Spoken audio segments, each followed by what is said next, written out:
2024 के चुनाव के नतीजों के बाद अब उत्तर प्रदेश की राजनीति में जो बदलाव आने वाले हैं वो बहुत ही महत्वपूर्ण होने वाले हैं और उन पे नजर डालना बहुत ही जरूरी है। जो तीन मुख्य दल हैं उत्तर प्रदेश में इस समय, बहुजन समाज पार्टी, समाजवादी पार्टी और भारतीय जनता पार्टी, उन तीनों पर बात करना और तीनों पर नजर डालना बहुत ही जरूरी है। शुरू करते हैं समाजवादी पार्टी के साथ, क्योंकि इस बार उत्तर प्रदेश में सबसे ज्यादा सीटें समाजवादी पार्टी ने जीती हैं। अखिलेश यादव कड़हल विधानसभा सीट छोड़कर अब लोकसभा जाएंगे। अखिलेश यादव को कार्यकर्ताओं के प्रभाव में आकर कन्नौज से लोकसभा चुनाव लड़ना पड़ा था। हालांकि लोगों को समझ नहीं आ रहा था कि कन्नौज में अखिलेश अच्छे मार्जिन से जीतेंगे कि नहीं, लेकिन लगभग 1,70,000 वोटों के मार्जिन से जीतने के बाद यह बात साफ है कि अखिलेश ने कन्नौज दोबारा फतेह कर लिया है, और वो भी भारतीय जनता पार्टी से, क्योंकि 2019 में डिंपल यादव कन्नौज से चुनाव हार चुकी थी। अब सवाल ये उठता है कि जब अखिलेश यादव लोकसभा जाएंगे तो विधानसभा में समाजवादी पार्टी को नेतृत्व कौन देगा? नेता प्रतिपक्ष कौन बनेगा या नेता विरोधी दल कौन बनेगा? अंग्रेजी में जिसे लीडर ऑफ ऑपोजिशन कहा जाता है। सबसे महत्वपूर्ण नाम जो इस समय समझ में आ रहा है लोगों को, वो है शिवपाल सिंह यादव का।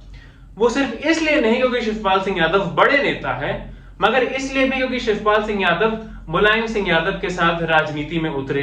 अलग पहचान है, एक जमीनी स्तर के नेता होने की पहचान है, गठबंधन और कार्यकर्ताओं पर उनकी अच्छी पकड़ है, और उम्र में भी वो एक सीनियर लीडर हैं पार्टी के। और जाहिर सी बात है कि अगर अखिलेश विधानसभा छोड़ के जा रहे हैं तो नेता प्रतिपक्ष की सीट शिवपाल सिंह यादव को ही मिलनी चाहिए। ऐसा मेरे हिसाब से शिवपाल सिंह यादव भी सोच रहे होंगे। जो चुनाव के नतीजे आए हैं उनसे एक चीज तो साफ हो गया है कि जिस चीज पर अखिलेश यादव पूरे चुनाव में जोर डालते रहे, पीडीए, पिछड़े दलित अल्पसंख्यक, पिछड़े दलित आधी आबादी, इन सभी चीजों ने काम किया है। किसी भी चुनाव के नतीजों के बहुत सारे पहलू होते हैं, इसका मतलब यह है कि पीडीए भी एक अच्छा पहलू था समाजवादी पार्टी की इतनी ऐतिहासिक जीत का। इस बार उत्तर प्रदेश में जो दलित वोट शिफ्ट हुआ है वो भारतीय जनता पार्टी की तरफ जाने के बजाय समाजवादी पार्टी की तरफ आ गया है, इसलिए इतनी बड़ी जीत समाजवादी पार्टी को हासिल हुई। MY फॉर्मूला के बियॉन्ड अखिलेश आखिरकार जा चुके हैं, जो कि एक बड़ी बात है।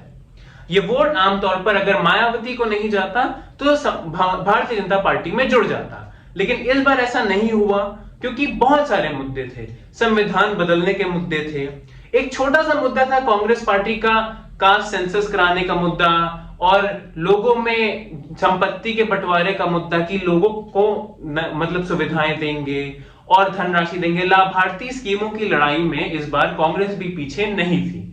इन सभी मुद्दों की वजह से समाजवादी पार्टी को, और पीडीए फॉर्मूले के मुद्दे की वजह से समाजवादी पार्टी को जो भरपूर समर्थन मिला है दलित वोटर से इस बार, उससे ये बात साफ हो चुका है कि अखिलेश ने एक नई पहचान बना ली है जो पार्टी को आने वाले विधानसभा चुनाव में काफी मजबूती देगी। इसका एक बहुत बढ़िया उदाहरण है कि इस बार अखिलेश ने सबसे कम टिकट मुसलमानों और यादवों में बांटे हैं।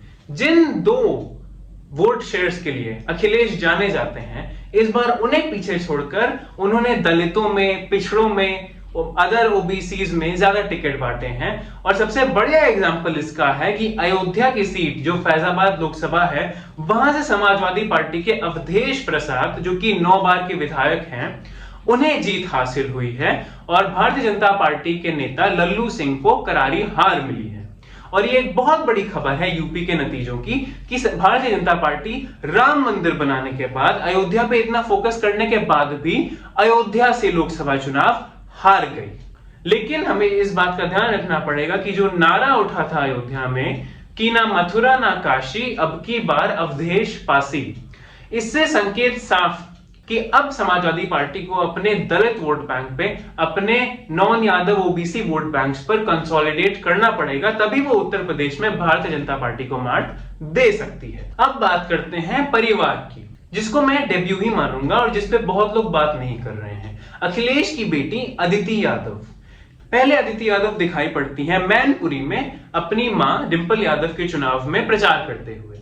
कई लोगों को लगा कि उनकी छुट्टियां चल रही हैं, उनकी मां चुनाव लड़ रही है, तो वो आ गई प्रचार करने। लेकिन इस बार मैनपुरी के बाद अदिति यादव लगातार कन्नौज में भी दिखाई दी। अपने पिता अखिलेश यादव के लिए भी वोट मांगते हुए, प्रचार प्रसार करते हुए भी वो दिखाई पड़ी।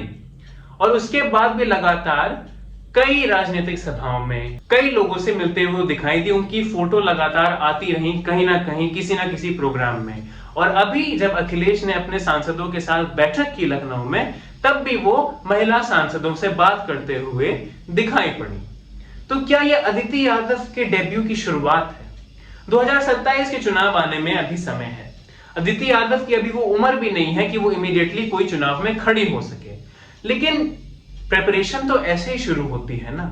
क्या अखिलेश धीमे धीमे 2027 आने तक, 2029 का चुनाव आने तक अदिति को पूरी तरीके से ट्रेन करके मैदान में उतार देंगे? क्योंकि अदिति के एक्सप्रेशन से तो पता चल रहा है कि उन्हें राजनीति में काफी मजा आ रहा है। अखिलेश के बाद समाजवादी पार्टी को कौन चलाएगा, उसको लेके भी एक नया दावेदार आगे आ खड़ा होगा। अब आते हैं भारतीय जनता पार्टी पर। पिछले 10 साल से उत्तर प्रदेश, इस चुनाव के नतीजों के बाद सबके दिमाग में यह साफ हो चुका है कि उत्तर प्रदेश की जनता को कोई भी नेता फॉर ग्रांटेड नहीं ले सकता है, भले ही वो यशस्वी प्रधानमंत्री मोदी और उनकी डबल इंजन की सरकार क्यों ना हो। प्रदेशी स्तर पर योगी आदित्यनाथ एक बहुत ही लोकप्रिय मुख्यमंत्री हैं और हर जगह उनके लिए काफी प्यार है, इसमें कोई दो राय नहीं है। लोग योगी सरकार की कानून व्यवस्था से खुश तो हैं, साथ ही साथ जो लाभार्थी स्कीमों में उन्हें बेनिफिट मिल रहा है उससे भी लोग काफी खुश हैं। तो फिर चूक कहां आई? मैं खुद भी उत्तर प्रदेश में कुछ लोकसभा सीटों पर कवरेज करने गया था और मैंने खुद ये पाया कि जब मैंने महिला वोटरों से बात की तो उन्होंने बोला कि हमें योगी मोदी जी से कोई नाराजगी नहीं है। तो महिला वोटर तो भारतीय जनता पार्टी के साथ थी ही, तो इस बार भारतीय जनता पार्टी पीछे कैसे रह गई? उत्तर प्रदेश के परिणाम में एक बहुत बड़ा पहलू है टिकट का बंटवारा। इस बार भारतीय जनता पार्टी ने बहुत ही बेकार तरीके से सांसदों का टिकट बांटा था। कई जगहों पर जहां पे लोकल लेवल पर सांसदों के खिलाफ अच्छी खासी एंटी इनकम्बेंसी थी या फिर गुस्सा था कि ये सांसद ने 5 साल में कुछ नहीं किया है, वहां पर उस सांसद को दोबारा टिकट बांट दिया गया। भारतीय जनता पार्टी की भी अपनी रीजनिंग थी कि प्रधानमंत्री मोदी की पॉपुलैरिटी के आगे कौन ही भाजपा का बटन नहीं दबाएगा, और जब योगी जी जैसा मुख्यमंत्री चेहरा बैठा है उत्तर प्रदेश में तो फिर किस बात की चिंता। एक खबर यह भी थी कि चुनाव में जब टिकट बंट रहे थे तो उसके पहले योगी जी ने एक अलग से लिस्ट बनाई थी कि इन सांसदों को दोबारा टिकट नहीं मिलना चाहिए, इनके खिलाफ बहुत अच्छा गुस्सा है जनता में इस समय। लेकिन शायद योगी जी की लिस्ट को नकार दिया गया, उनकी लिस्ट पर ध्यान नहीं दिया गया और उसके बावजूद भी टिकट बांट दिए गए। नतीजा सबके सामने है। भारतीय जनता पार्टी ने 2014 से लेकर अब तक उत्तर प्रदेश में सबसे बेकार प्रदर्शन दिखाया है। इससे योगी आदित्यनाथ की पॉपुलैरिटी को थोड़ा हिट तो पड़ेगा। दूसरी तरफ प्रधानमंत्री मोदी के लिए एक बहुत बड़ा झटका है, क्योंकि मैप पे भी देखेंगे तो प्रधानमंत्री मोदी की लोकसभा सीट बनारस में चारों तरफ से समाजवादी पार्टी की जीती हुई सीटों ने उनकी लोकसभा क्षेत्र को घेर लिया है। बगल में मछली शहर में समाजवादी पार्टी की जीत हुई है। अगर सिर्फ प्रधानमंत्री की बात करें तो उनका जो विनिंग मार्जिन था वो बनारस में 19 में लगभग 4 लाख था। इस बार प्रधानमंत्री मोदी सिर्फ 1.5 लाख वोटों से जीते हैं। सपा कांग्रेस के गठबंधन ने इस मार्जिन को 4 लाख से 1.5 लाख कर दिया, जो कि एक बहुत बड़ा हिट है। यहां पे सबसे ज्यादा दिक्कत जाहिर सी बात है भारतीय जनता पार्टी को ही दिखाई पड़ रही है। प्रधानमंत्री मोदी में और मुख्यमंत्री योगी में जो आपसी नोकझोंक होगी इस परिणाम को लेकर, योगी जी का कोई रवैया होगा, प्रधानमंत्री जी का कुछ अलग नजरिया होगा। लेकिन अब अगले 5 साल प्रधानमंत्री मोदी और Bharatiya Janata party super focus करने वाली है उत्तर प्रदेश पर। उन्होंने पिछले 10 सालों में भी काफी फोकस किया है उत्तर भारत के कई राज्यों पर, लेकिन इस बार यूपी में इतनी करारी हार के बाद उन्हें पता है कि उन्होंने बहुत बड़ी गलती की है उत्तर प्रदेश की जनता को फॉर ग्रांटेड लेकर, और ये गलती वो 2027 में आने वाले विधानसभा चुनाव में नहीं दोहराना चाहेंगे। अब आते हैं बहुजन समाज पार्टी पर। अभी कुछ दिन पहले अखबार में एक खबर आई थी कि लगभग 10 से 15 सीटों पर जो विनिंग मार्जिन था उससे ज्यादा वोट बहुजन समाज पार्टी के उम्मीदवार को मिला था। तो इसका मतलब बहुजन समाज पार्टी अगर गठबंधन में होती तो वो सीट भी भारतीय जनता पार्टी हार जाती। लेकिन इस बार बहुजन समाज पार्टी के साथ कुछ अलग ही खेल हो गया। पहले तो आकाश आनंद जब चुनावी मैदान में उतरे तो मायावती का जो कोर वोट बैंक है, दलित वोट बैंक, उनकी आंखों में एक चमक आ गई कि एक नया नेतृत्व आया है बहन जी की तरफ से और एक युवा चेहरा है जो बुलंद आवाज के साथ भाषण देता है। जब बहन जी ने अचानक से आकाश आनंद को हटा दिया, उसके बाद से दलित वोटर और मायावती का कोर वोट बैंक थोड़ा हताश सा हो गया। यह भी एक कारण है कि क्यों यह वोटर समाजवादी पार्टी की तरफ चला गया। आकाश आनंद में उन्हें दिलासा मिल रहा था, उनका एक नया भरोसा उजागर हो रहा था। वो भरोसा मायावती ने आकाश आनंद को हटाकर तोड़ दिया। आमतौर पर कोई भी युवा नेता भड़काऊ भाषण ही देता है। अपने स्टार्टिंग करियर में हर नेता, चाहे वो प्रधानमंत्री मोदी क्यों ना हो, उसे इतनी समझ नहीं होती कि उन्हें सार्वजनिक मंच से क्या बोलना है, क्या नहीं बोलना है, और वही गलती आकाश आनंद ने भी की। लेकिन यहां पे बस अंतर इतना था कि आकाश आनंद का एक तरीके से करियर ही खत्म कर दिया मायावती जी ने, उन्हें तुरंत ही सारे पदों से हटा के और वापस दिल्ली भेजकर। इससे बहुत लोग चौंक गए और बहुजन समाज पार्टी में जो एक रिसर्जेंस आ रहा था, वो रिसर्जेंस पूरी तरीके से खत्म हो गया। वो इसलिए भी क्योंकि कई लोगों का यह मानना था कि आकाश आनंद को हटाने के बाद अब मायावती खुद दोबारा चुनावी मैदान में उतरेंगी, सभाएं करेंगी और चुनाव लड़ेंगी। लेकिन कन्नौज में सभा करने के बाद धीमे धीमे मोमेंटम गिरता गया और मायावती फिर से उत्तर प्रदेश से गायब हो गई। अगर बहुजन समाज पार्टी में अब कोई भी उम्मीद रह गई है तो वो है चंद्रशेखर आजाद रावण। नगीना की सीट से चंद्रशेखर आजाद ने जब नामांकन किया था तभी से वो बहुत चर्चित मुद्दा था। चंद्रशेखर आजाद खुद में एक बहुत ही मजबूत उम्मीदवार थे और एग्जिट पोल भले हर चीज पे गलत हो गया हो, लेकिन नगीना में चंद्रशेखर आजाद की अच्छी खासी जीत दिखाई जा रही थी, एक टफ फाइट दिखाई जा रही थी।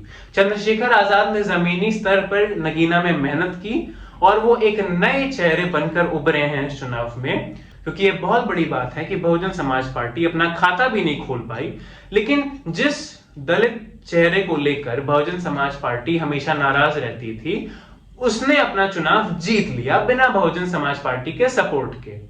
आमतौर पर आकाश आनंद जब भी सभाएं करते थे या मीडिया से बात करते थे और चंद्रशेखर आजाद का नाम आता था तो आकाश आनंद थोड़े मुखर से जाते थे, कहते थे कि कौन चंद्रशेखर, चंद्रशेखर की राजनीति में हम लोग नहीं मानते, वो आक्रामक नेता है। दूसरी तरफ चंद्रशेखर आजाद हमेशा आकाश आनंद और मायावती को इज्जत के साथ ट्रीट करते रहे, हमेशा मीडिया में बोलते रहे कि वो आकाश आनंद को भाई और मायावती जी को बुआ मानते हैं और हमेशा चाहते हैं कि उन्हें मायावती जी से मुलाकात करने को मिले, उनका समर्थन मिले, उनका साथ मिले। उनके साथ के बिना चंद्रशेखर आजाद ने नगीना फतेह कर लिया। इसका मतलब यह है कि उत्तर प्रदेश की राजनीति में अब सबसे बड़ा दलित चेहरा चंद्रशेखर आजाद ही हैं। बहुजन समाज को अब अगर किसी की तरफ देखने की जरूरत है उत्तर प्रदेश में तो वो चंद्रशेखर आजाद रावण की तरफ देखने की जरूरत है। तो एक तरफ अखिलेश दिल्ली जा रहे हैं, समाजवादी पार्टी के 37 सांसद अब लोकसभा में होंगे। दूसरी तरफ बहुजन समाज में एक नया नेता उभर कर आया, चंद्रशेखर आजाद। भारतीय जनता पार्टी कमजोर पड़ती हुई दिखाई पड़ रही है और कांग्रेस पार्टी को हल्का से रिसर्जेंस मिला है, जिससे वो अपने आप को एकदम मिनिमलिस्टिक लेवल पर खड़ा कर सके उत्तर प्रदेश में। इन सभी पहलुओं को ध्यान में रखकर आप आराम से कह सकते हैं कि आने वाले 5 सालों में 2027 तक 2029 तक, इन दोनों चुनाव के आने तक उत्तर प्रदेश की राजनीति में हर तरीके से समीकरण बदलने वाला है।